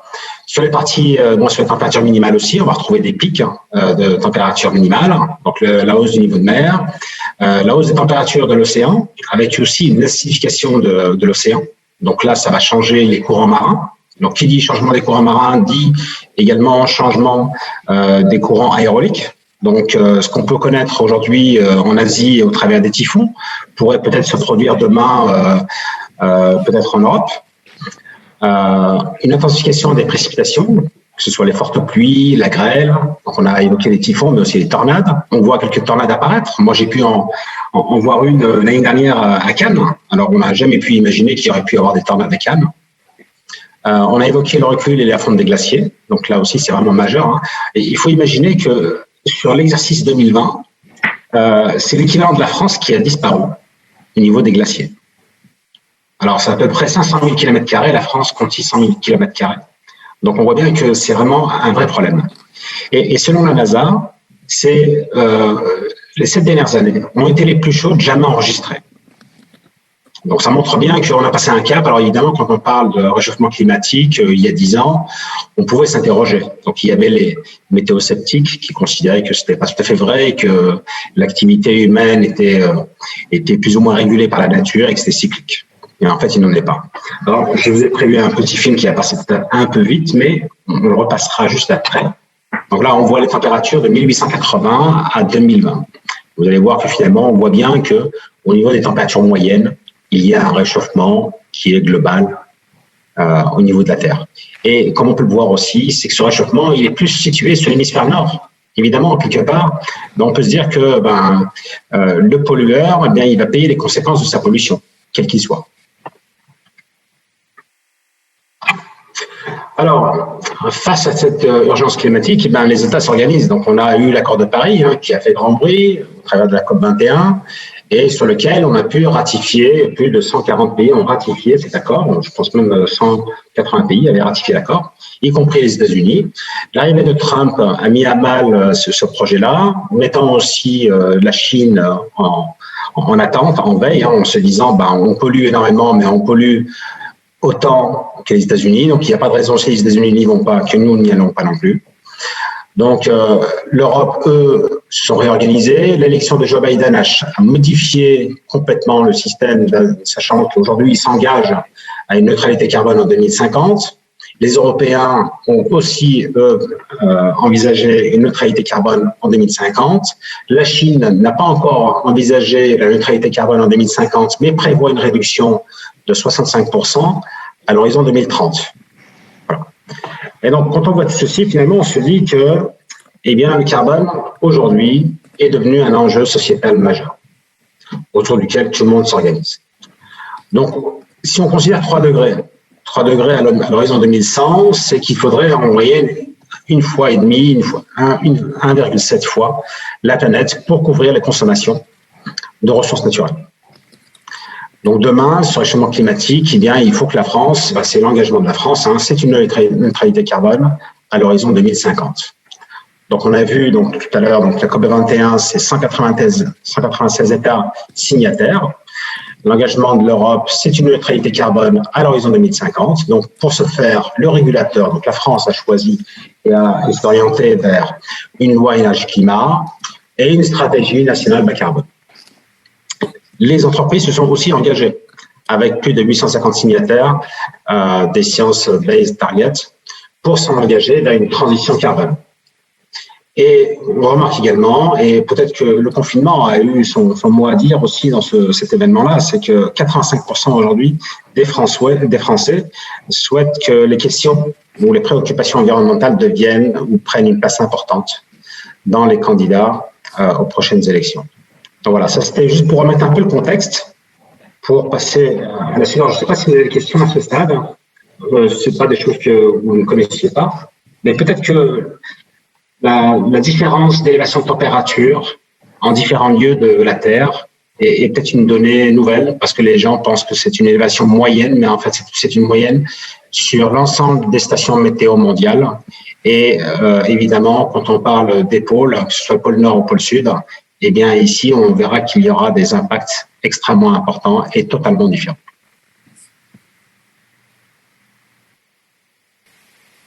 Alexis, peut-être une question pour toi, si tu as des éléments de réponse. C'est concernant l'objectif de neutralité carbone en France en 2050. Est-ce qu'il te paraît atteignable? Est-ce qu'on a des éléments pour essayer de Alors, moi je dirais qu'il est atteignable sous certaines conditions. Donc aujourd'hui, clairement, si on prend le trend, l'évolution de nos réductions de consommation, on ne va pas y arriver.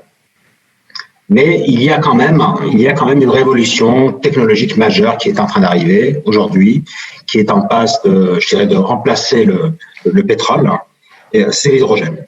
Donc l'hydrogène, on parle beaucoup d'hydrogène vert, et je pense que cette transition énergétique passera par l'avènement d'hydrogène.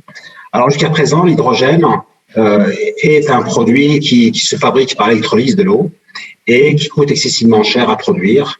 Et je pense qu'il n'est pas encore mature pour devenir, je dirais, le substitut au pétrole.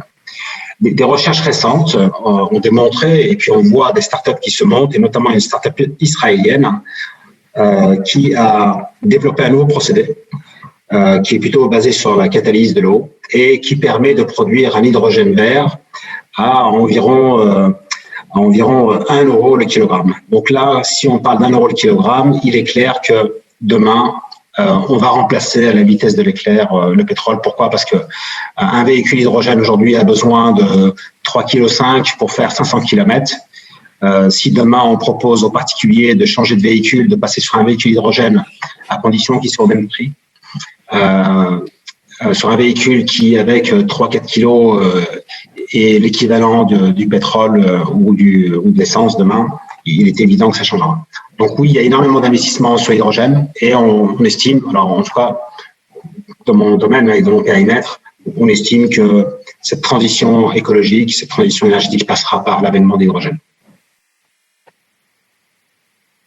Merci. Je pense qu'on peut enchaîner peut-être, Alexis. Ouais. Pas d'autres questions d'après ce que je vois.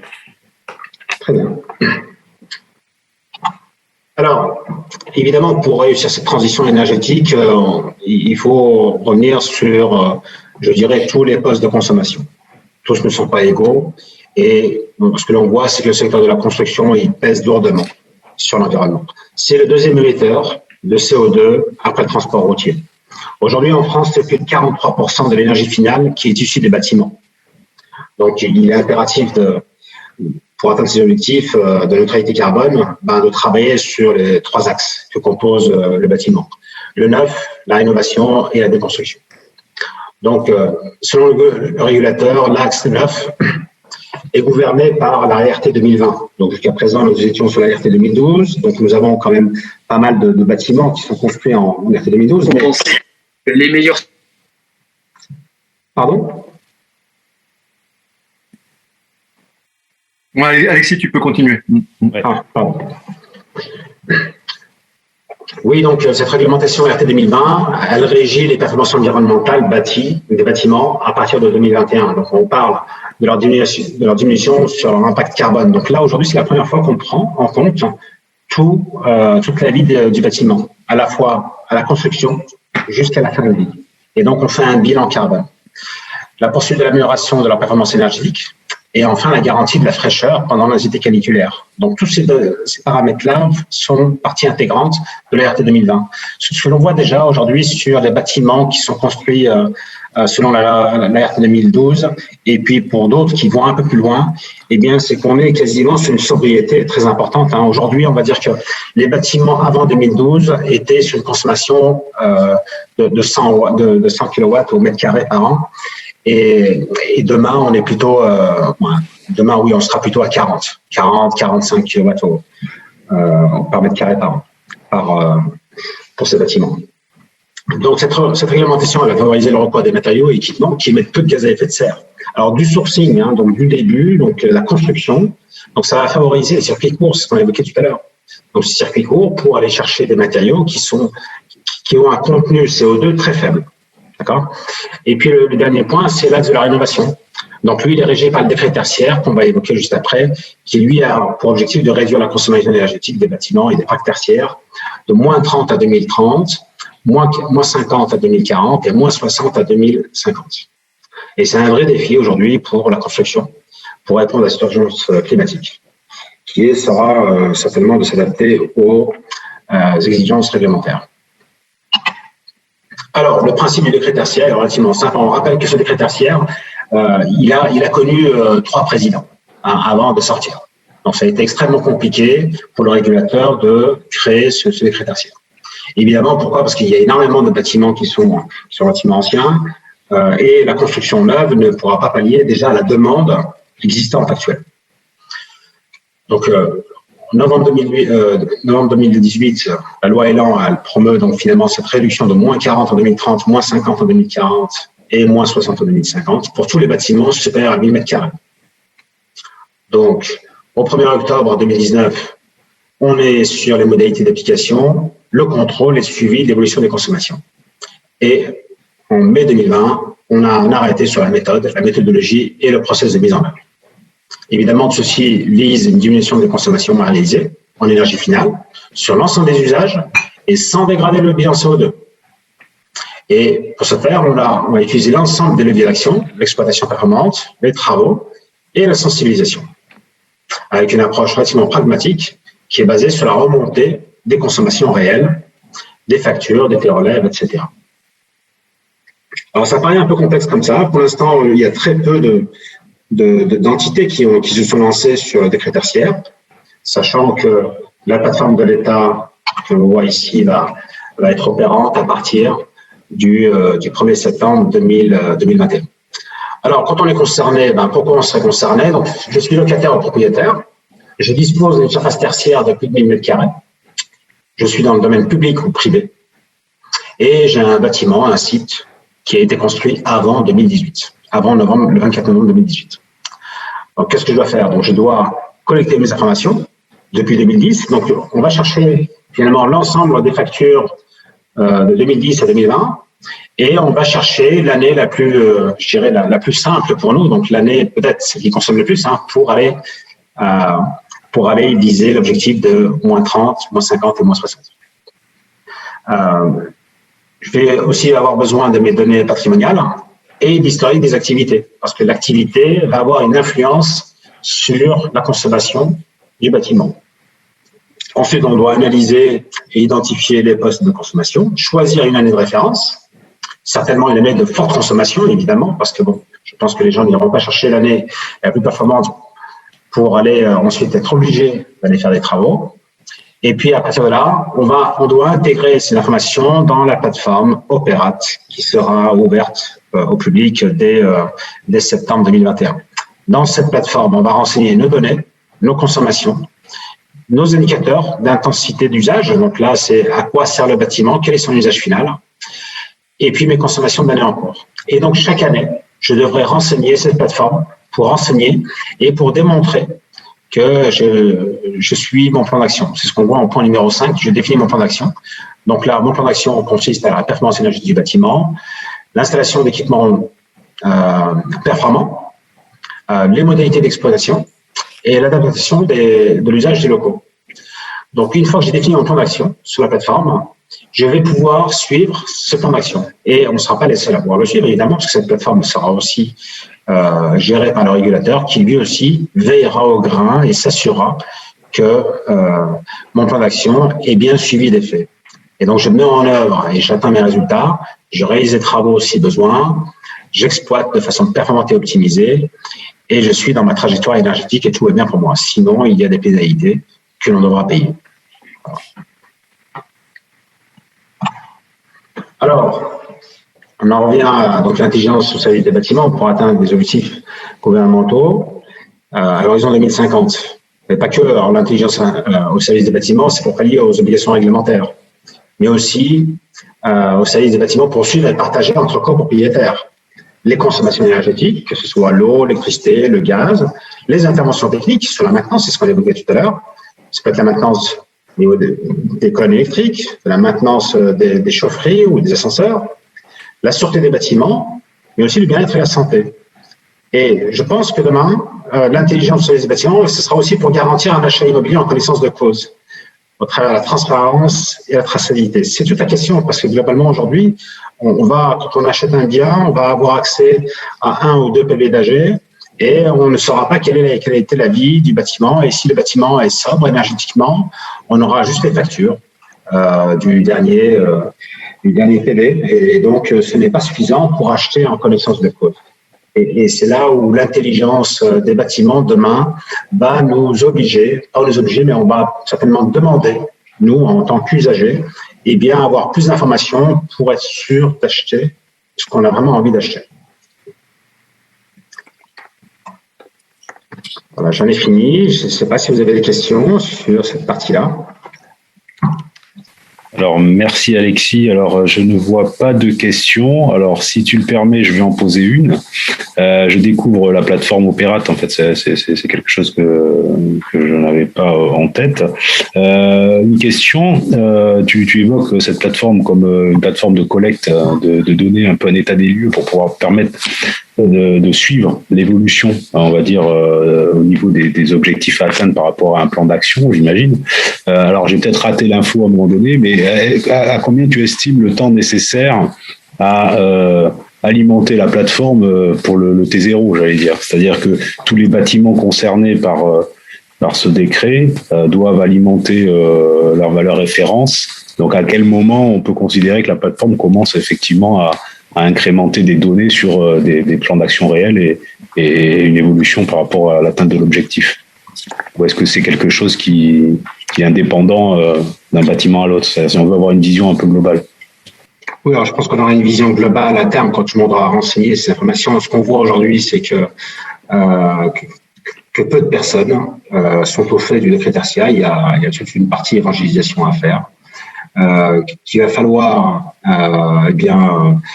que tout le monde s'y mette, parce que évidemment, si le travail n'est pas fait, si la plateforme n'est pas renseignée, eh bien, on verra quels sont ceux qui ne l'ont pas fait.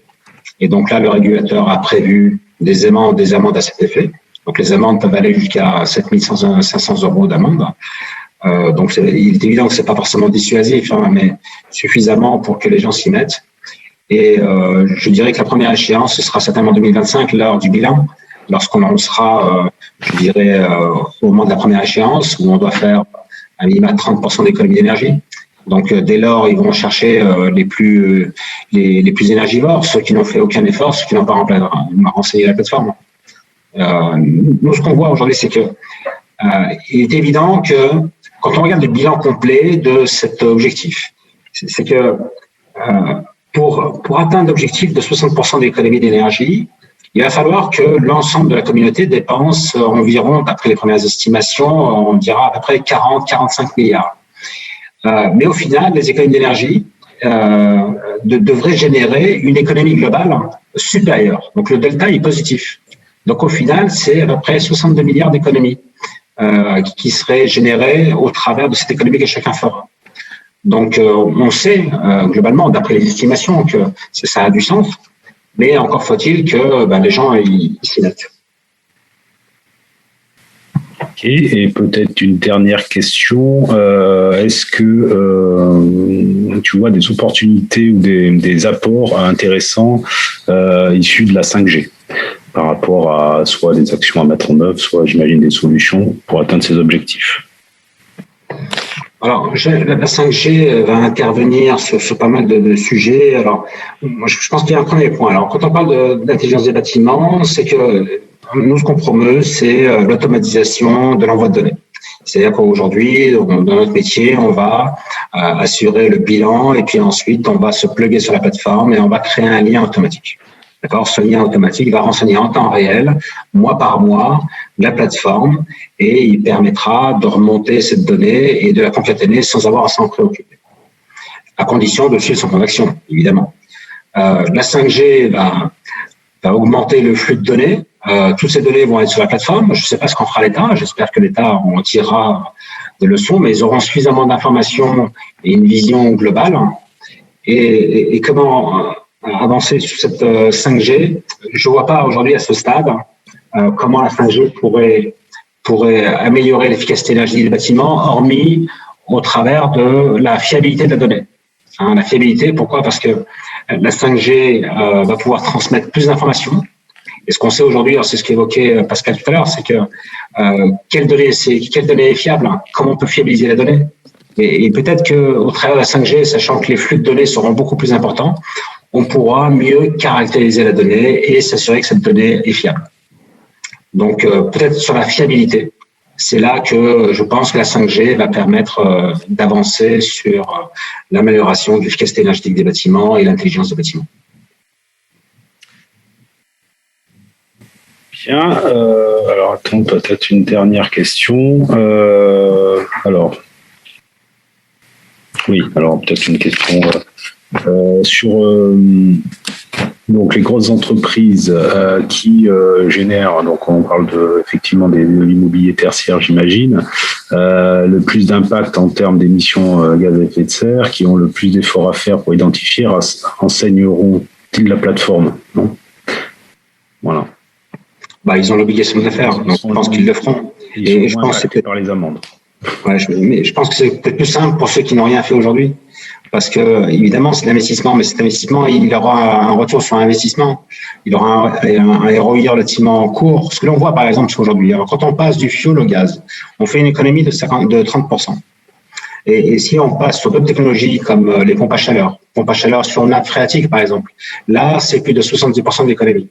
Donc, on voit bien qu'il y a un intérêt pour chacun à veiller à ce que, lorsqu'ils sont énergivores, à trouver des solutions qui sont écologiquement meilleures et d'un point de vue efficacité énergétique bien plus en pointe. Et puis après, il y a aussi à travailler sur l'enveloppe du bâtiment, sur l'isolation. Et quand on voit aujourd'hui le succès de MaPrimeRénov', par exemple, on voit bien que lorsqu'il y a un coup de pouce, eh bien les gens y vont. S'il y a ce fameux coup de pouce de l'État, et on voit que dans le cadre du plan de relance, par exemple, il y a eu énormément d'efforts sur la rénovation énergétique. Et là, quand l'État pousse à cette économie d'énergie, on voit qu'il est possible d'atteindre des objectifs. Donc, il y a au niveau du régulateur et donc de l'État, il y a à manager un peu, je dirais, cet investissement parce que il faut qu'il pousse de manière à ce que l'équilibre économique soit atteint pour tout le monde et permettre le succès justement de cette opération. Bien, merci Alexis. Alors je ne sais pas si tu peux interrompre ton partage et puis oui. Pascal, tu voudrais intervenir? Oui, je voudrais remercier à la fois Didier et Alexis de m'avoir accompagné sur ce thème d'introduction. Je partage l'optimisme d'Alexis sur le fait que sur le bâtiment existant, il y a une prise de conscience et qu'il y a ce levier énergie qui fait que les premiers pas sont à portée de main.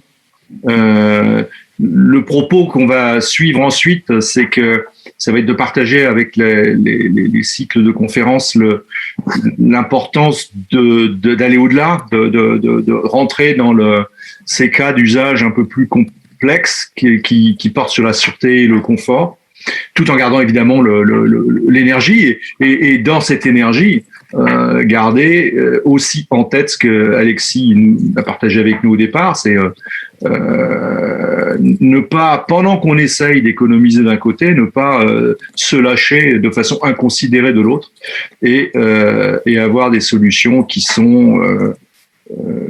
ça me fait penser aux années 60 avec les belles américaines. Quand l'énergie est pas chère du tout, bah voilà, on se lâche, on fait des solutions un petit peu miracles, et puis après on arrive à la voiture à hydrogène qui consomme 1 euro les 100 km, quoi. Voilà, donc c'est pour moi un beau sujet, et peut-être un détail, c'est que le décret tertiaire, comme son nom l'indique, ne porte que sur le tertiaire. Et 50% du bâtiment, c'est du résidentiel. Donc, il reste aussi des pans à explorer assez importants pour tenir cet objectif. Et c'est pas une raison pour laisser tomber l'objectif de 2050. Je crois que ça a été aussi bien expliqué par Alexis. Pour conclure, bien sûr, moi, je voudrais juste rajouter un point sur l'hydrogène, parce que je l'ai évoqué tout à l'heure très rapidement, mais ouais. Il est évident que si on arrive à produire de l'hydrogène à 1 euro du kilogramme, évidemment, on n'aura pas besoin de mettre 2 francs dans la machine. Tout le monde va s'y mettre, parce qu'il y aura un intérêt, il y aura un ROI rapide. Ouais. Et je pense que là, ça risque d'être vraiment la révolution. Et je pense que la révolution de demain, ce sera la révolution qui passera par l'hydrogène. Bien. Donc, un point intéressant pour conclure. Donc, justement, en parlant de conclusion, je pense qu'il est bientôt l'heure de terminer cette conférence. Donc, vous l'avez compris, en fait, les thèmes que l'on a abordés aujourd'hui, il s'agissait pour nous un peu de poser, j'allais dire, le sujet de la conférence sur le bâtiment responsable et intelligent. Alors, je veux évidemment remercier tous les participants à ce premier épisode et bien sûr surtout nos intervenants. Nous avons pu, alors, au fil des interventions, donc avec Didier Lafaille, donc apporter quelques éléments qui permettaient de comprendre comment qualifier un bâtiment d'intelligent. On a pu aussi comprendre avec Pascal Lancelot, donc sur l'intervention qu'il a faite ensuite, donc que la donnée était une matière essentielle pour parvenir à l'efficience énergétique et aussi à l'innovation servicielle, mais qu'elle doit être utilisée de manière rationnelle pour que le bâtiment soit réellement intelligent. Donc, on a parlé de connectivité, d'interopérabilité. On peut parler de bus, on va dire, partagés de données. L'idée étant d'aller vers un environnement où on puisse casser justement les silos au niveau applicatif et également au niveau de la production de ces données. Donc Alexis Taoufik a terminé cette première conférence. Donc en soulignant que le bâtiment représente à lui seul 43% des émissions de gaz à effet de serre. Donc en termes de réponse à la question y a-t-il urgence, donc on comprend effectivement qu'il y a certainement une urgence à optimiser le fonctionnement d'un bâtiment, et j'ai noté que le numérique et l'intelligence artificielle en particulier devraient permettre de faciliter par certains aspects cette efficience énergétique. Donc, comme je voulais présenter en introduction, donc le prochain rendez-vous sera le 20 avril. Donc, probablement comme aujourd'hui, donc ce sera un épisode qui se fera 100% en digital. Les thèmes que nous aborderons seront orientés un peu plus peut-être dans le concret des débuts de l'intelligence artificielle pour le bâtiment intelligent, avec en particulier comment il peut être plus économe en énergie, justement, ou comment il peut être plus intelligent dans des applications hors périmètre énergie. Nous aurons l'occasion également d'évoquer les problématiques de labels et autres grilles pour évaluer l'intelligence d'un bâtiment. Donc à nouveau, nous aurons le plaisir d'accueillir donc de nombreux intervenants de qualité. Et donc je vous dis, j'espère, à très vite. Et je vous souhaite à tous une excellente soirée. Merci. Merci à tous.